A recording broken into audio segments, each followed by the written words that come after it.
നമസ്കാരം, ജനുമാഷാണ്. മലയാളം പഠിക്കാം 10 ഭാഗം നമ്പർ 20ലേക്ക് ഏവർക്കും സ്വാഗതം. 1891 വിദ്യാവിനോദിനിയിലൂടെ വെളിച്ചം കണ്ട ഭാഷയിലെ ആദ്യ ചെറുകഥ ഏത്? ദ്വാരക, മേനോക്കിയെ കൊന്നതാരാണ്? മദിരാശി പിത്തലാട്ടം, വാസനാവികൃതി എന്നീ ഉത്തരങ്ങളിൽ ശരി ഉത്തരം വാസനാവികൃതി ആണ്. ഈ കഥകളെല്ലാം എഴുതിയത് വേങ്ങയിൽ കുഞ്ഞിരാമൻ നായനാറാണ്. അദ്ദേഹത്തിൻ്റെ തുലികാനാമമാണ് കേസരി.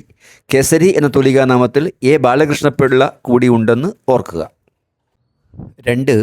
അധ്യാപക കഥകൾ എഴുതി പ്രശസ്തനായ ആദ്യകാല കഥാകൃത്ത് ആര്?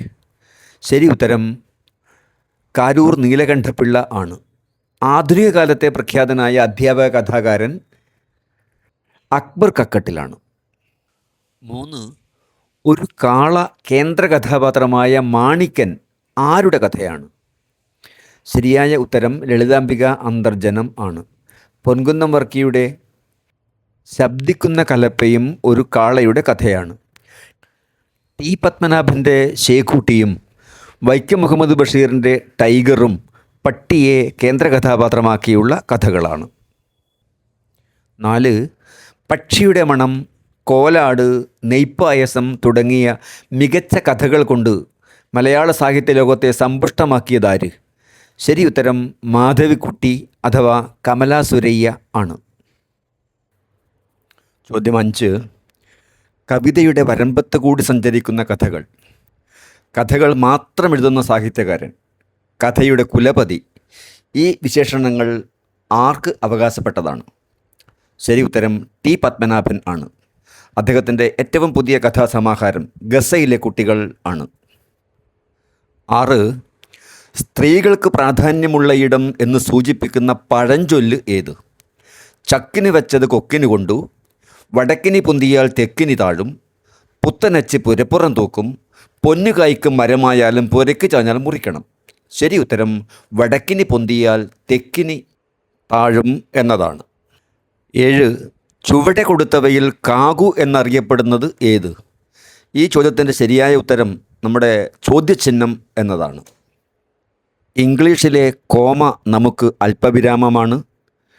എക്സ്ക്ലമേഷൻ മാർക്ക് നമുക്ക് സ്തോഭചിഹ്നമാണ് അഥവാ വിക്ഷേപിണിയാണ്. ബ്രാക്കറ്റ് നമുക്ക് വലയം ആണ്. ഇൻവേർട്ടഡ് കോമ നമുക്ക് ഉദ്ധരണി ആണ്. 7. ഈ തറവാടിത്ത ഘോഷണത്തെപ്പോലെ വൃത്തി കെട്ടിട്ടില്ല മറ്റൊന്ന് മൂഴിയിൽ എന്ന വരികൾ ആരുടേത്? ശരി ഉത്തരം ഇടശ്ശേരി ആണ്. എനിക്കിതേ വേണ്ടു പറഞ്ഞു പോകരുതിതു മറ്റൊന്നിൻ്റെ പകർപ്പെന്നു മാത്രം എന്നു പാടിയതും ഇടശ്ശേരിയാണ്. അധികാരം കൊയ്യണം ആദ്യം നാം, അതിനുമേലാകട്ടെ പൊന്നാരിയൻ എന്നതും ഇടശ്ശേരിയുടേതാണ്. 8ാമത്തെ ചോദ്യം, പെണ്ണുങ്ങൾ കാണാത്ത പാതിരാ നേരങ്ങൾ ആരുടേത് എന്നതാണ്. ശരി ഉത്തരം VM ഗിരിജ ആണ്. ഗിരിജയുടെ കവിതാ സമാഹാരമാണ് പെണ്ണുങ്ങൾ കാണാത്ത പാതിരാ നേരങ്ങൾ. 9. മലയാളത്തിൽ പെണ്ണെഴുത്ത് എന്ന പദം ആദ്യം പ്രയോഗിച്ചതാര്? ശരി ഉത്തരം കെ സച്ചിദാനന്ദൻ ആണ്.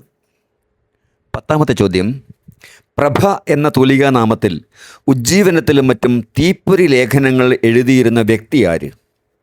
സ്വദേശാഭിമാനി, വൈക്കം മുഹമ്മദ് ബഷീർ, പി കേശവദേവ്, പൊൻകുന്നം വർക്കി എന്നീ ഉത്തരങ്ങളിൽ ശരിയായ ഉത്തരം വൈക്കം മുഹമ്മദ് ബഷീർ ആണ്. ഇത്തരത്തിലുള്ള കൂടുതൽ ചോദ്യങ്ങൾക്ക് മലയാളം JenuMash.blogspot.com എന്ന ബ്ലോഗ് സന്ദർശിക്കാം. MALAYALAM JENUMASH. ചെറു വീഡിയോകൾക്ക് @JenuMash JENUMASH സന്ദർശിക്കാം.